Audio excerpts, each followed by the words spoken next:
Okay, now that we have finished, well, one chapter of really difficult model, let's go back to something simpler. So here is a Sangokuden. Here is Toutaku Zaku, well, the Shin version. There is no original version, but yeah, still Shin version. And in here, a special note saying that it comes with clear effect part. Yes, that's almost every single Sangokuden kit got the special clear effect part anyway. So why is he so special? Well, one thing here is that he's big. As you can see, the box is the standard, is the slightly larger double-sized box, where usually it's either a 2-kit pack or a kit with a additional equipment or additional ride, which is why it's retailed as 1,000 yen instead of the usual. Was it usual 700, 800 yen? Something like that. And you can see here how it looks, that he got extra articulation compared to the others. Yeah, just a lot of joint. The special effect part for his weapon, and the fact that he can actually, he's actually compatible with action base.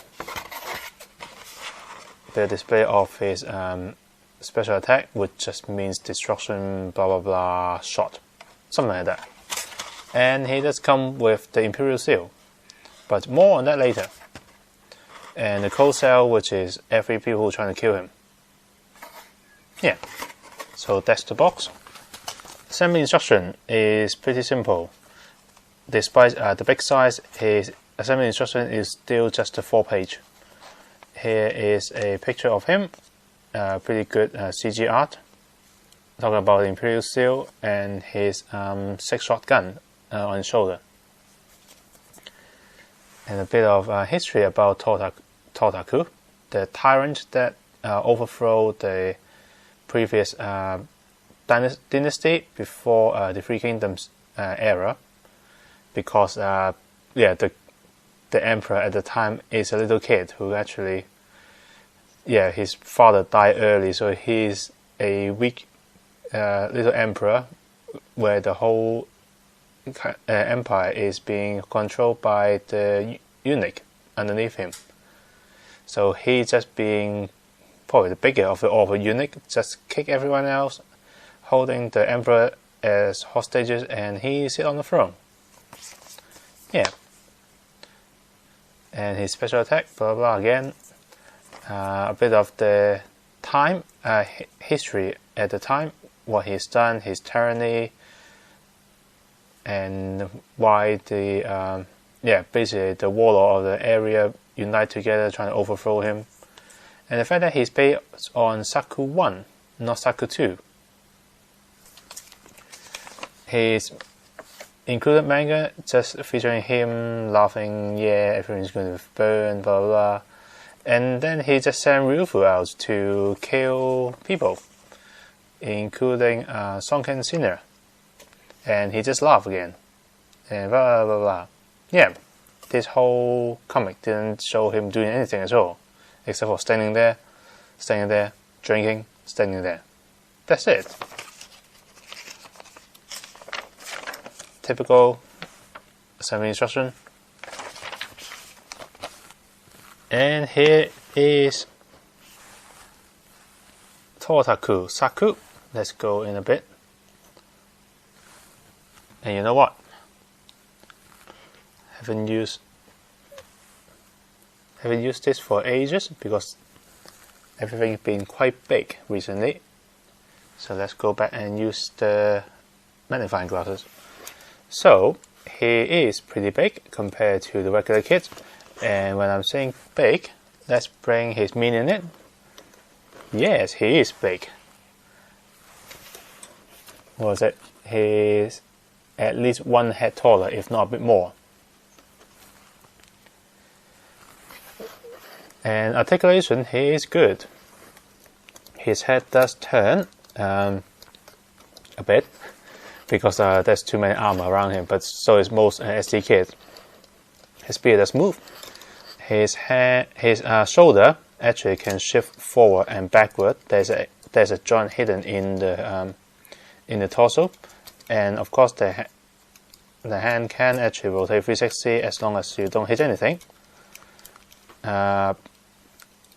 As usual, a rotational joint underneath the shoulder, and it does allow you a little bit of wiggle, but not a lot, because in this case I'm expecting the rest of the shoulder joint to take that place.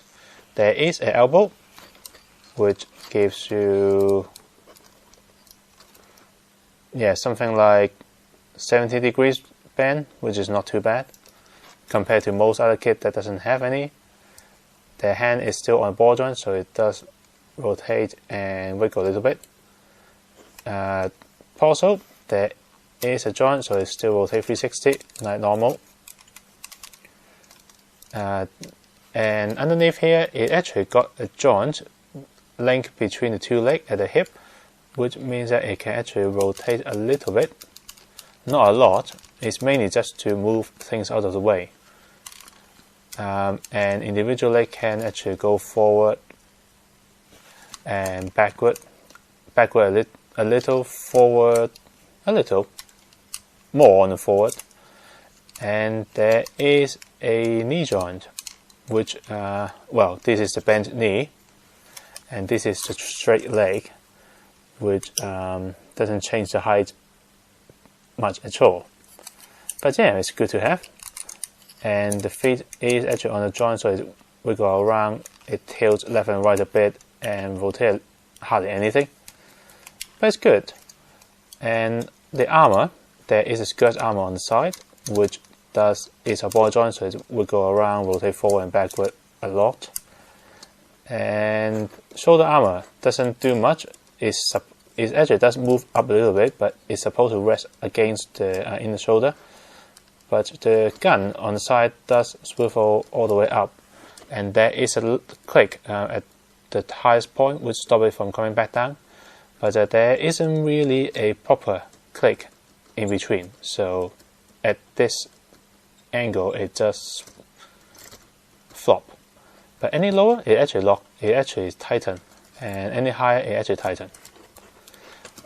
There's not a lot on the back because his headpiece is actually covering most of it. And then let's see, accessories. He does come with extra right hand, an open palm, which is intended to hold something, and that is the Imperial Seal. And as you can see, the Imperial Seal here is black, not gold, which I think is actually good because it's supposed to be the corrupted version of Imperial Seal, so having it in black actually makes sense. I probably will paint a little bit of gold on it just to show that it's supposed to be gold, but it's black cover, black aura cover or something like that, maybe. So yeah, that's basically it for accessory and stuff. And as you can see, one thing that might put people off is the color. Other than being black and red, the only other color you have is this yellowy brownish gold. It's supposed to be gold. It has a slight metallic effect on it. But yeah, no matter how you look at it, it looks like mud brown. It does sort of let down on the color if only they actually mold it in a brighter gold color, a slightly brighter gold, not the orangey one, or even chrome all of this part in gold. That would be really, really nice. So that's about it unpainted. So let's get on to the painting bit. Okay, and we're back. And you must be wondering, hey, where is the unarmed mode? I usually start with unarmed mode after painting. Well, to be honest, he doesn't really have an unarmed form, because really his only bit of armor on him that is actually sort of removable is the waist skirt, which is on a solid ball joint. This shoulder armor, if you're really determined, you can actually take it apart by taking the black bit off. Then you can split it up and the gun will fall out. or you could say that the gun can be taken off by taking it out like that, but well, it doesn't look very nice because of the joint. So effectively, it doesn't really, you can't really take that off. The eyepiece can be taken off in some way. You can actually pull it off. I just don't want to pull it completely. But yeah, if you lift it up, you can actually see that there is another eye socket beneath that as well. But it's covered with a iPad style gear on it. But yeah, overall, it looks pretty nice. His main color is to paint it in black, paint it in gold. And by the way, it's not actually deliberate, but I decided to keep it anyway. I actually overspray it with a matte coat, so it's actually showing, as you can see, it's actually showing slightly white. But in this case, it actually gives him a bit of a rustic look, which I actually like. So I'm going to keep it. I'm not going to be bothered to actually try and strip it or something. So yeah, he is pretty good.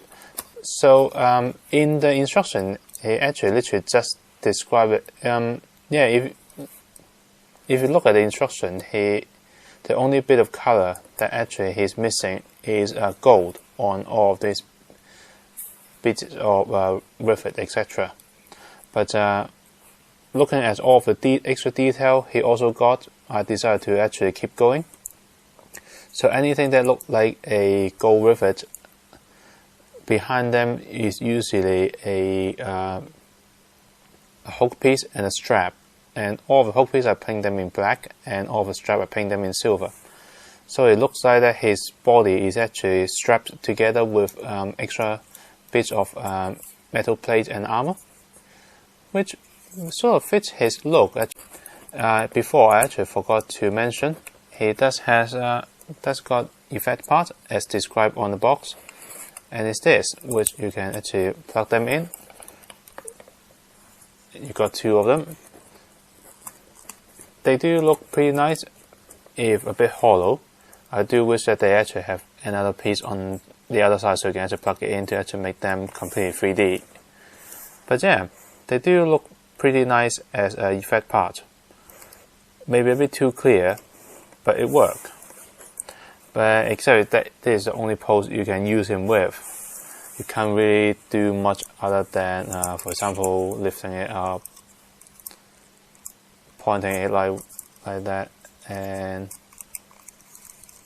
yeah, maybe something like that. And put it in a mid-air pose. I think that's the most I can do with this actually. Yeah, something like that. So yeah, overall, his main attraction is that he's big, and this is probably the only iteration of a Toutaku in SD Gundam form that you can find. His size does make him quite attractive in some form, and he's not that much more expensive than a standard SD either.